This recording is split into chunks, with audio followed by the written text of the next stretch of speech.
শ্যাম, তুই কি দেখেছিস? আমি এই বছর আগেই বীজ বুনেছি। আমার ফসল সবার আগে হবে। ভাই, ভালোই করেছিস। তবে ফসলের জন্য সময় লাগবেই।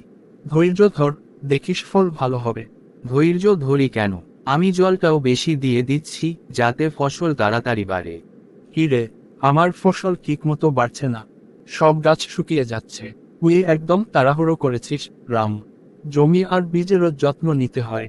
কিন্তু আমি তো বেশি জল দিয়েছি। তাহলে কেন এমন হলো? সবকিছু সময় মতো হওয়া উচিত। বেশি জল দিলে গাছ মরে যায়। তুই ধৈর্য দেখালে ফসল ভালো হতো। আমি প্রতিদিন ঠিক সময়ে জল দিই, সঠিক পরিমাণে। আর অপেক্ষা করি, ফসল ঠিকই বাড়ছে। তুই এত ধৈর্য কিভাবে রাখিস? ধৈর্য হলো চাষির আসল বন্ধু। তুই যতই কাজ কর, কিন্তু প্রকৃতির নিজস্ব সময় থাকে। সেই সময়ের অপেক্ষা করতে হয়। শ্যাম, তুই ঠিকই বলেছিলি।